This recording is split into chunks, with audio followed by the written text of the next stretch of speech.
Great to have you with us tonight, folks. Thanks for joining us. As I said on this program last night, I've never seen the middle class in this country so engaged when it comes to the issues of labor as I have seen right now. Whether it's residents of Wisconsin or Ohio or union members or minority communities, the middle class is getting restless across this country, waiting for Washington to do something about jobs and the rights of American workers. Take the African American community, for example. The current unemployment rate for that community now stands at 16%.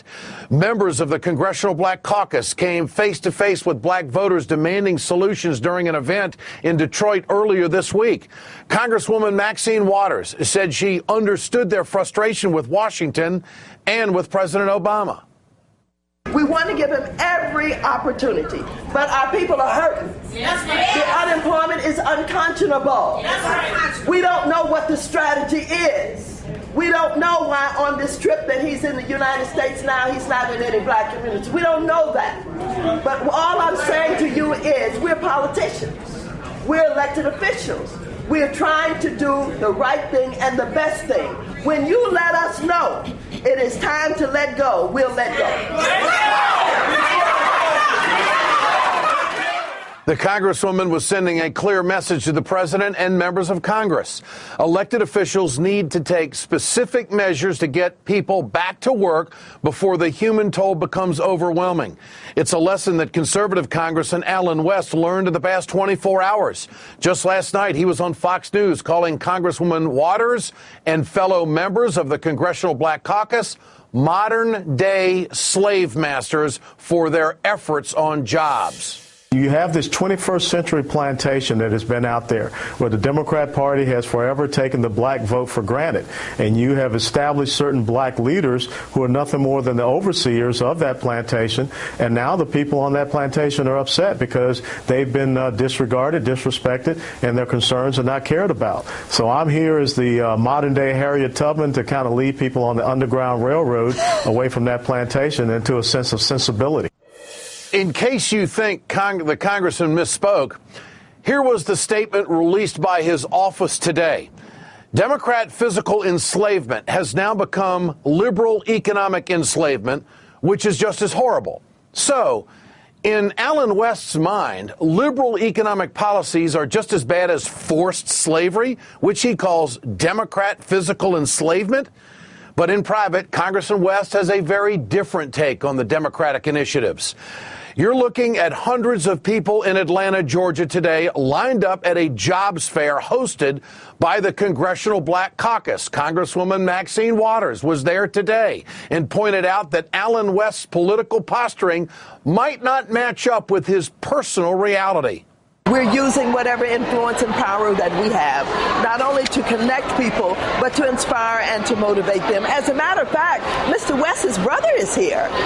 He found himself out of a job, and he asked his brother to help him, and his brother told him to come to me, to come to us. Wow. That we're here in Atlanta, where his brother lives, and he came up, he introduced himself, and I want his brother to get a job. And I hope that his brother gets a job here today. Alan West's own brother, Arlen West, has been unemployed, unfortunately, for more than 2 months. He's a father of 4 living in Atlanta, and he told NBC News that things like the jobs fair are exactly what our leaders should be doing. The responsibility of our elected officials is to serve their constituents in any capacity that they can. And this was a prime example of them doing that. I saw a true, genuine sincerity from the Congressional Black Caucus to try to get a community employed that is unemployed. And what does Alan West think of people like his brother calling Democrats the overseers of a 21st century plantation? That kind of conversation and that kind of dialogue is not productive. We need to have productive dialogue in Washington. We need to all sit at the table together as one and figure the problems of the country out and come together.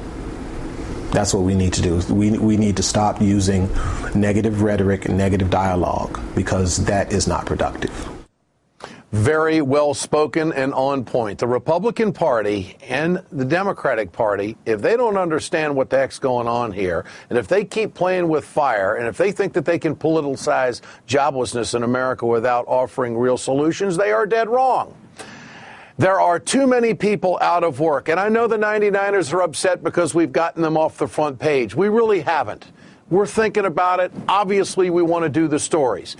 But too many families across America, and it's starting to multiply, are hurting. And too many excuses are being made. There will be a breaking point. Even Congressman West had to dial back his rhetoric after it came out that he told his brother to go to Atlanta for the job fair. West's office sent this statement to the Ed Show when we asked him about it. Clearly, with my brother out of work, the struggling economy is very personal to me. I, like millions of Americans during these difficult times, have stood by a family member, providing suggestions and encouragement as my brother continues to try to find work. I'm encouraged by any job conference which helps individuals find a job. However, the underlying problem remains the economic policies of President Obama have not set the conditions for job growth, especially in the black community. So, Congressman West, what kind of conditions have you set for your brother to get a job? What have you done? Congressman West, have you talked to Speaker Boehner about maybe a jobs package? Correct me if I'm wrong. Correct the Ed Show if our producers are wrong, Congressman. You have not offered one jobs initiative. You have not put your name to one effort to get Americans back to work other than to sit on the sidelines and heckle the president and heckle the Democrats and complain about the economy, but you haven't done a damn thing about it. In fact, you told your brother to go to a jobs fair, which was hosted by the Democrats. So hypocritical, isn't it? Get your cell phones out. I want to know what you think, folks. Tonight's question, is the GOP going to do anything to get Americans back to work?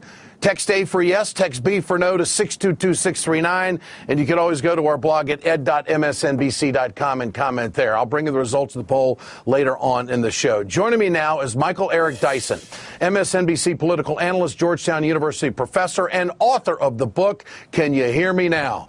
And Dr. James Peterson, director of Africana Studies and associate professor of English at Lehigh University. He also blogs for the Huffington Post. Gentlemen, so great to have both of you with us here tonight on this subject. There are just a lot of frustrated people in this country, and this frustration is growing. And we see this obstruction taking place in Washington where both sides can't get together on a jobs package. And I have to ask, what is this country going to look like, Michael Eric Dyson, 1 year from now, if we don't do anything about jobs? Did you hear that crowd in Detroit? What are your thoughts on all of that? Well, you know, Ed, my hometown is Detroit, so I hear the cries and the calls of the people. I hear the blood-curdling screams of desperation for economic recovery and for a stimulus of their direct area there. I think that a year from now, if we don't have a jobs package, if we don't have a jobs legislation put forth, the masses of Americans will be suffering. I mean, take, for instance, Rick Perry's own state, where 1 out of 4 kids are living in poverty there, somewhere near there. I mean, despite all this ballyhooed Republican rhetoric about cutting spending and denying the raising of taxes to generate new revenue, we're in trouble. We need a jobs package that deals with a direct infrastructure spending that will create millions of jobs for those who are out of work. And we can also talk about bringing some of those jobs from overseas back home, where people who can do the kind of jobs that we outsource. When we come up with creative economic policies that lend fiscal integrity to those who are vulnerable, then we will have a revived American polity that speaks to all people. In the meantime, this vicious name calling and epithet throwing does nothing to help the fundamental structure of joblessness in America, and especially in black America. Mr. Peterson, we've been told by sources that the Congressional Black Caucus is going to make a real effort to have a straight talking session with the President of the United States to make sure that he knows the level of frustration within the black community. What should the president do? What can he do when he gets no help from Republicans?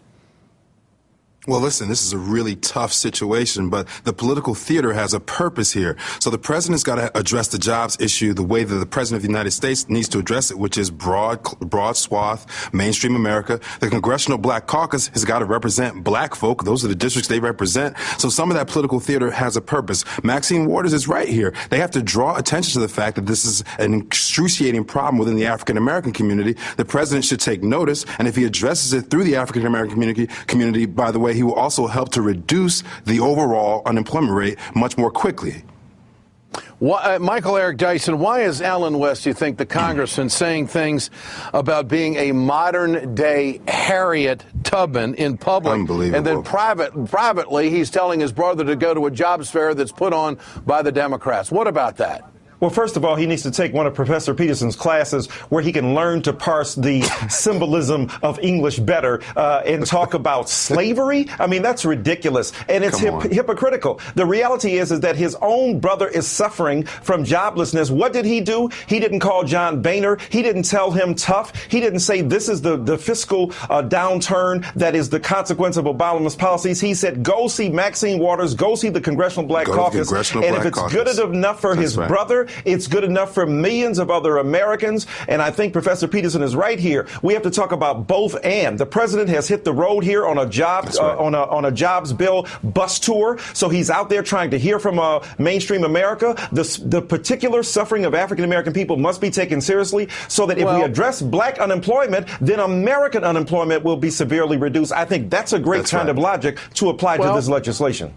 Gentlemen, I have to broach this subject. I mean, I was living in this country at a very impressionable age back in the 60s when civil rights was a major issue and people took to the streets to make a wrong right.